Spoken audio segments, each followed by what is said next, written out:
Baik, Assalamualaikum warahmatullahi wabarakatuh. Di sini saya Eriono Budi Wijoyo akan melakukan perkuliahan kepada mahasiswa semester 5 untuk keperawatan jiwa. Jadi nanti kita akan membahas tentang asuhan keperawatan pada pasien dengan harga diri rendah ya. Jadi saya akan mempersiapkan PowerPoint ya, dan juga presensi dari mahasiswa, dan akan saya persiapkan link ya untuk mereka nanti mengerjakan post test dan juga presensi akhir. Ya, barangkali di sini sudah ada prosesnya dan saya siapkan untuk bahan ajar. Oke, ikuti saya untuk proses perkuliahan kita di lantai 9. Assalamualaikum warahmatullahi wabarakatuh. Waalaikumsalam warahmatullahi wabarakatuh. Gimana kabarnya? Sehat semuanya? Alhamdulillah. Ya baik, di sini kita pertemuan kedua ya untuk mata kuliah keperawatan jiwa. Jadi nanti kita akan membahas tentang apa itu kesehatan jiwa, dan nanti kita akan fokus pada asuhan keperawatan dengan harga diri rendah situasional seperti itu ya. Jadi kondisi-kondisi di mana kita menjadi HDR gitu ya, atau insecure kayak gitu ya kalau zaman sekarang. Baik, nanti kita akan kontrak waktu barangkali sekitar, karena ini 3 SKS ya, 3 SKS itu 2 teori dan 1 praktik ya. Jadi nanti 100 menit untuk teori dan 170 menit untuk praktik. Sudah siap? Ya. Nah, masih ingat ya dengan saya semua ya? Ya, saya absen ya di akhir ya untuk nama-nama yang hadir saat ini. Baik, di sini ada asuhan keperawatan ya pada kasus harga diri rendah situasional. Nah, ada yang tahu HDR itu apa? Ada yang tahu HDR? Malu itu apa malu? Ada tahu nggak? Nggak percaya diri. Ya, oke, nggak percaya diri. Terus minder, terus apa lagi? Ya, banyak ya. Pernah nggak mengalami seperti itu? Nah, kalau pernah harus hati-hati ya, harus kirim seperti itu ya, sehingga nanti tidak terlalu berlebihan. Oke, nah kita akan lihat di sini ya.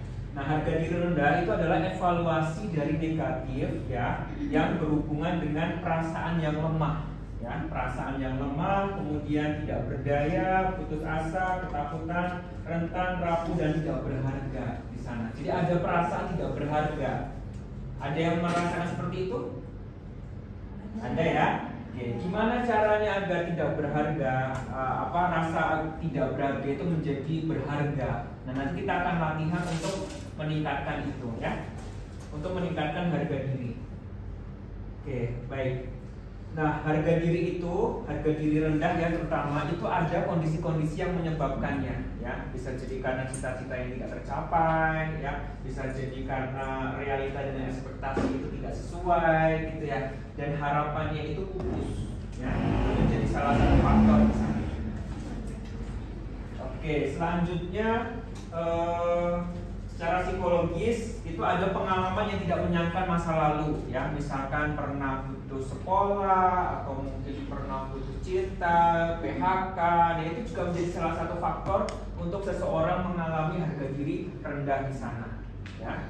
Jadi kalau sudah punya faktor-faktor tersebut harus hati-hati, oke? Agar nanti tidak menjadi harga diri rendah, jadi tidak merasa malu, minder, dan lain sebagainya ya. Oke. Baik. Nah, selanjutnya adalah sosial budaya. Secara sosial ini juga akan mengaruhi, misalnya pendidikan. Oh, teman-teman saya pada kuliah nih, ini kan kuliah semua nih. Ada nih yang baru SMA langsung bekerja misalkan. Nah, itu ada perasaan malu di dalamnya, ya. Nah, kemudian memiliki pendapatan secara mandiri. Jadi ada yang sudah punya gaji, ya sudah pendapatan, itu kan dia akan meningkatkan harga dirinya. Ya. Tapi bagi orang-orang yang belum memiliki gaji, belum memiliki pendapatan, itu bisa malu dengan kondisi yang ada. Ya.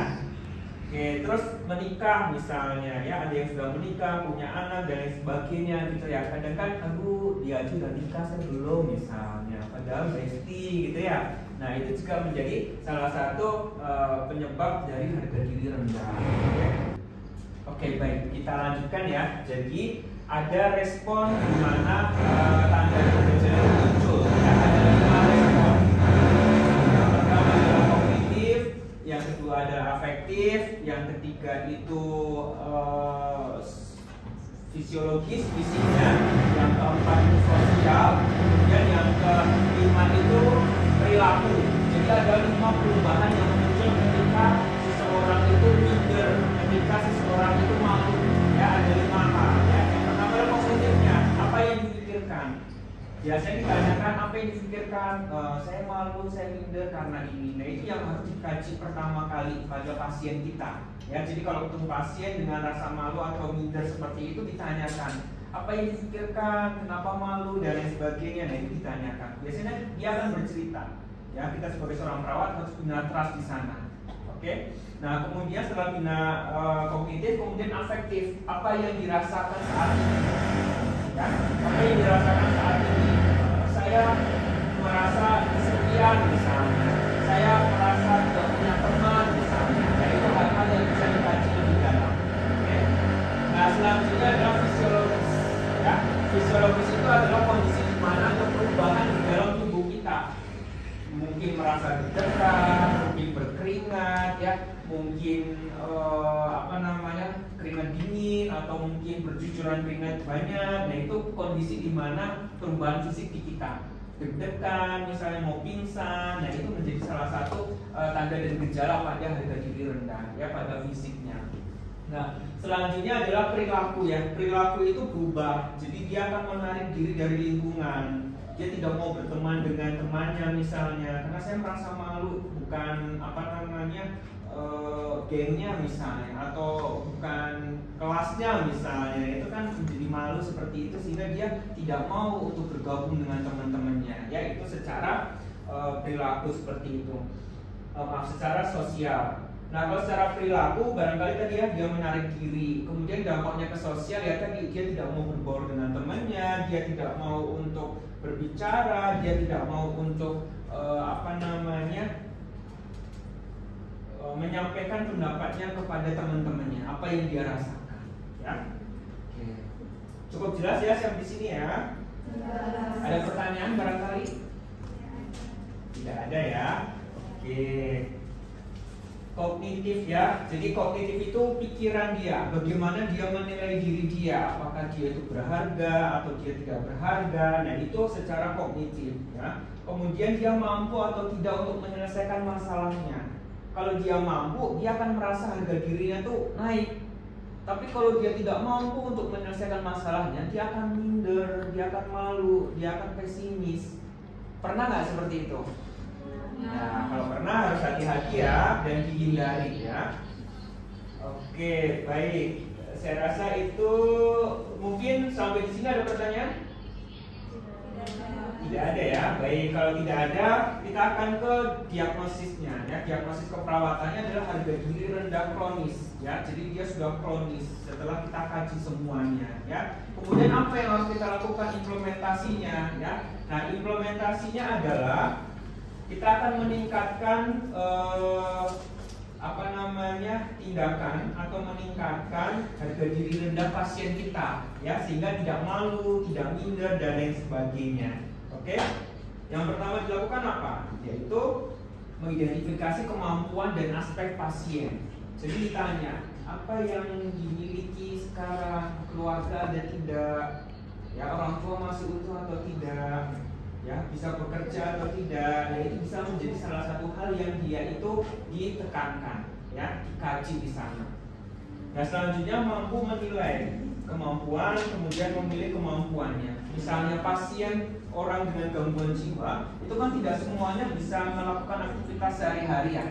Nah, kita akan latih di sana, misalnya menyapu ruangan, membereskan kamar, gitu ya. Itu bisa kita coba di sana. Ya, kita latih. Kalau misalkan dia bisa membereskan kamar, ya kita latih membereskan kamar, ya, seperti itu. Oke, sehingga nanti dia tidak merasa malu kembali. Ya, kemudian kita akan latih kemampuannya. Baik, saya rasa itu yang bisa saya sampaikan. Ada pertanyaan sampai di sini? Angkat tangan. Ada yang mau toilet barangkali? Cukup? Cukup. Baik, nanti kita akan lanjutkan pekan depan ya untuk materi selanjutnya, yaitu tentang halusinasi ya, asuhan keperawatan pasien pada halusinasi. Tahu halusinasi? Tahu ya. Apa itu? Ya, besok kita akan bahas di pertemuan selanjutnya ya. Barangkali seperti itu yang saya sampaikan. Ada pertanyaan? Tidak ya. Oke, kalau tidak ada, nanti akan saya kirimkan link ya di WhatsApp grup kita untuk absen ya. Jadi silakan nanti mengisi di sana untuk absen dan barangkali ada post testnya ya. Oke, baik. Saya rasa itu semoga diberi kemudahan dan kelancaran ya untuk semuanya, dan semoga lancar untuk kegiatan selanjutnya. Ya, kita akhiri dengan membaca hamdalah. Alhamdulillah. Amin. Saya tutup. Wassalamualaikum warahmatullahi wabarakatuh.